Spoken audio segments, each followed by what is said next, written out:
The banks of the Liolupe River, Latvia's second largest, are the setting for the city of Jelgava.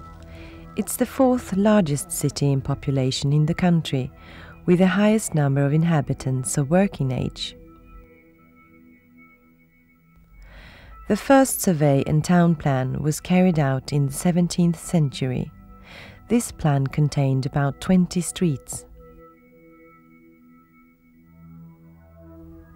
In the 18th century plan, there are 23 streets recorded, many of which were paved with cobblestones by order of Duke Peter.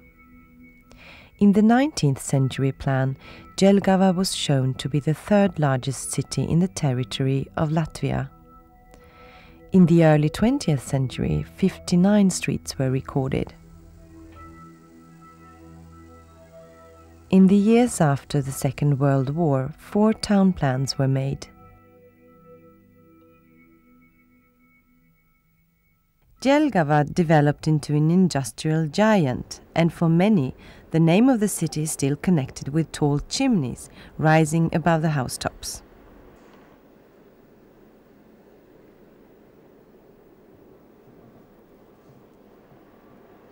Jelgava developed to be splendid, independent and gracious.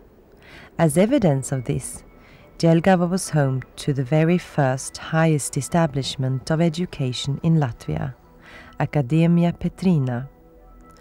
Not long before that, in 1738, the building of Jelgava Palace was designed by the architect Rastrelli. Today, Jelgava is home to the University of Agriculture. In the centuries to follow, Jelgava became a cultural and educational center, and Jelgava is often called a student city.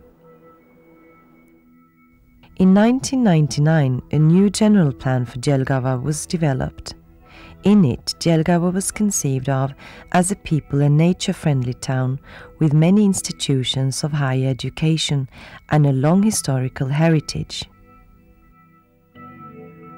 Izstrādājot Jelgavas teritorijas plānojumu, radās tās 3 galvenās lietas, kas būtu jāatrisina. Tātad pirmā tā būtu pilsētas funkcionāla sakārtošana, jo atgūstot valsts neatkarību, pilsētā tomēr palika šis padomju laika mantojums. Tā ir nesakārtotā pilsēta, tas ir rūpniecības uzņēmumi, kas atrodas pilsētas centrā. Un šīs idejas visas bija labas.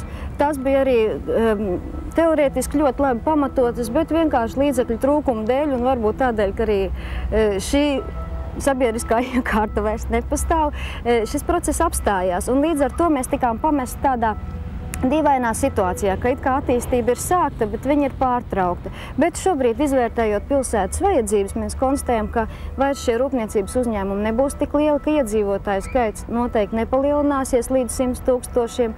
Tā arī Jelgava paliks pie 70 000. Nu, un līdz ar to tad mums ir tomēr būtībā jāsakārto šī situācija.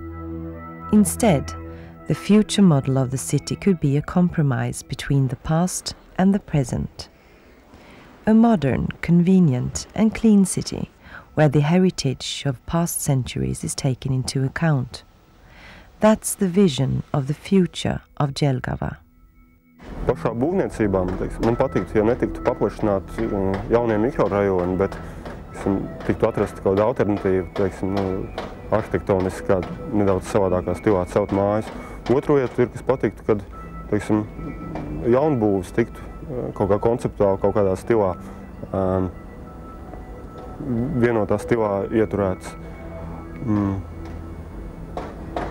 Vēl patiktu, ka tiktu izbūvēta kaut kāda atpūtas zona arī funkcionāli, ne tikai kā zaļš parks.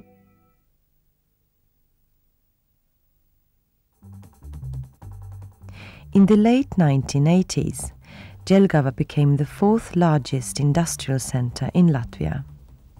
About half of the employable population were industrial workers.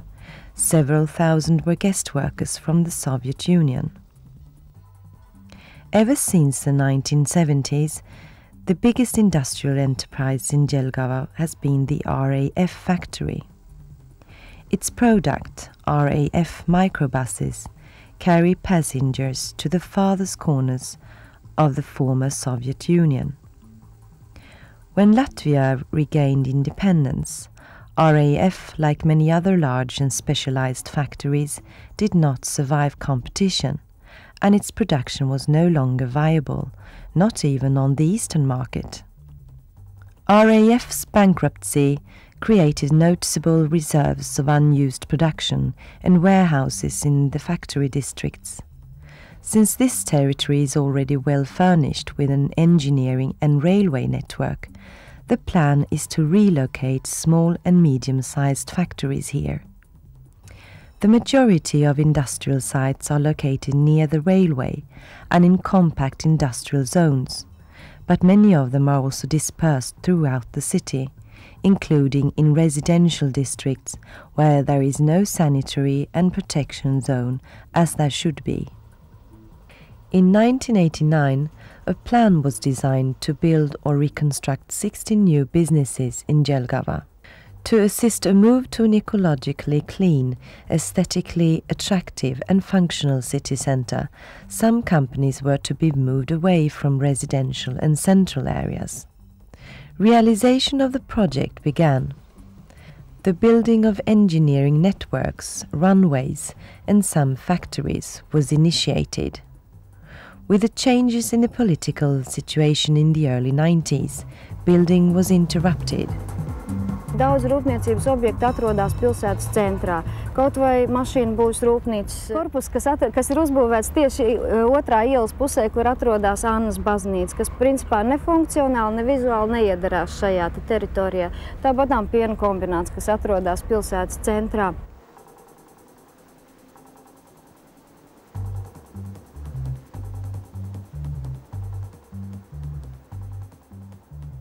Locating businesses in residential districts is acceptable only if the type of production doesn't require a sanitary protective zone. The oil depot in Jelgava is a company that's dangerously close to residents' houses and doesn't provide the necessary sanitary zone and fire break. This depot is to be moved outside Jelgava or abolished by the year 2010. At present, there are no plans to build new industries in Jelgava. The new town plan foresees a further concentration of the already existing businesses in their present industrial zones, trying to use the territory rationally. Enterprises of a similar nature will be located in special regions.